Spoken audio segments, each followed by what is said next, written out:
I'm going to talk to you about some things that I've learned in my journey. Most from experience, some of them I heard in passing, many of them I'm still practicing, but all of them I do believe are true.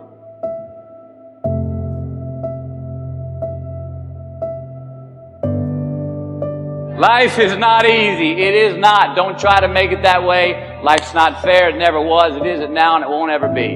Do not fall into the trap, the entitlement trap, of feeling like you're a victim. You are not. Get over it and get on with it. So the question that we got to ask ourselves is what success is to us. What success is to you. Is it more money? That's fine. I got nothing against money. Maybe it's a healthy family.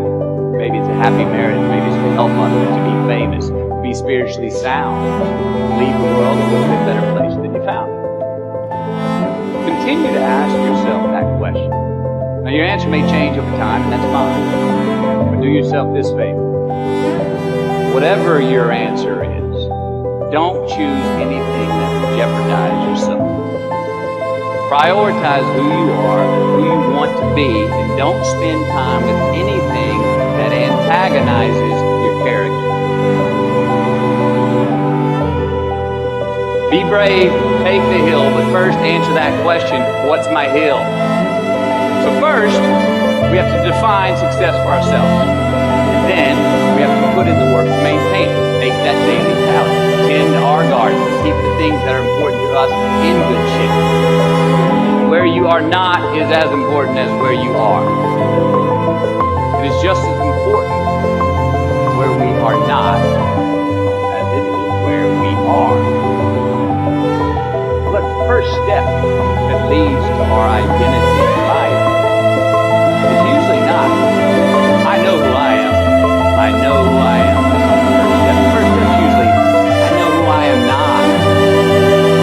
The process of elimination. Defining ourselves by what we are not is the first step that leads us to really knowing who we are. You know that group of friends that you hang out with that really might not bring out the best in you? You know, they gossip too much or kind of shady. They really aren't going to be there for you in a pinch. Or how about that bar that we keep going to that we always seem to have the worst hang on? Or that computer screen, right? The computer screen that keeps giving us an excuse not to get out of the house and engage with the world and get some real human interaction. Or how about that food that we keep eating? Stuff that tastes so good going down, it makes us feel like crap the next week. We feel lethargic, we keep putting on weight. Well, those people, those places, those things, stop giving them your time and energy. Just don't go there. I mean, put them down. And when you do this, when you do put them down, when you quit going there, you quit giving them your time, you inadvertently find yourself spending more time and in more places that are healthy for you, that bring you more joy. Why? Because you just eliminated the who's, the where's, the what's, and the when's that were keeping you from your identity. But trust me, too many options, I promise you, too many options will make a tyrant of us all. Alright, so get rid of the excess, the wasted time. Decrease your options. And if you do this, you will have accidentally, almost innocently, put in front of you what is important to you by process of elimination.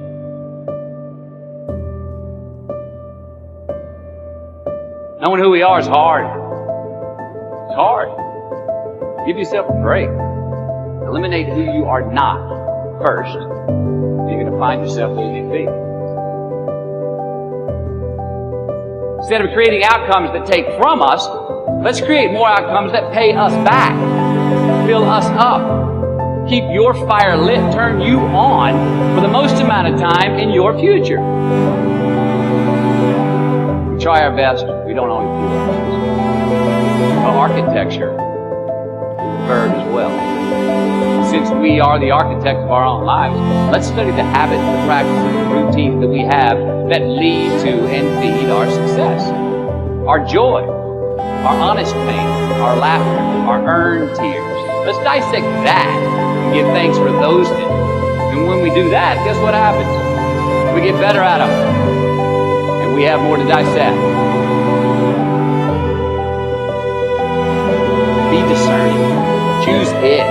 because you want it. Do it because you want to.